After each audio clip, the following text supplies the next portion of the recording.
atanu gusa umushikiranganje w'amagara y'abantu amenyesheje icese ko hadutse ikiza c'indwara ya korera mu buraruko no hagati mu gisagara ca Bujumbura, ibintu bitera bikomera igihe bamwe mu bashinga amateka bari bagendeye amakaritiye yo mu manuko bw'igisagara ca Bujumbura.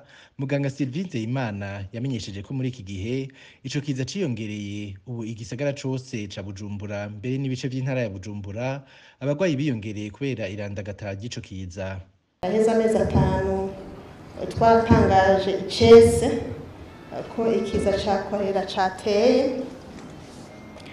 Ico gihe abari bagwaye korera bari mu karere ka Bujumbura Nord na Centre, ariko ubu korera yagiye arandagata. Ubu mu gisagara ca Bujumbura hose abagwayi ba korera baribonekeza, mbere naho hakurya aho iruhande yacu intara muhana urubibe, intara ya Bujumbura, ico kiza ca korera kikaba kihari.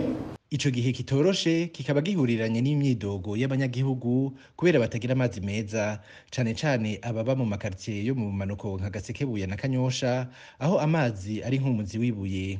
Bamwe bategerezwa kugenda urugendo rurerure kugira baronke amazi meza, abandi nabo bafata ingingo itoroshe yo kuvoma amazi y'uruzi Kanyosha asanzwe ari amazi acafuye cane. Mu makaritiye menshi ya Bujumbura uyu munsi, hamwe amazi akaba ashobora kuboneka mw'ijoro gusa, abanyagihugu bakabona kuja kuvoma, n'ahandi bashobora kumara n'iminsi 3 atanima rikorotse. Umushikiranganje w'amasoko ntanganguvu Ibrahim Uwizeye akaba yamenyesheje ko bagiye kwitwararika guha amazi amakaritiye havugwamwo abamaze kwandura kugira bagabanye irandagata ry'ikiza.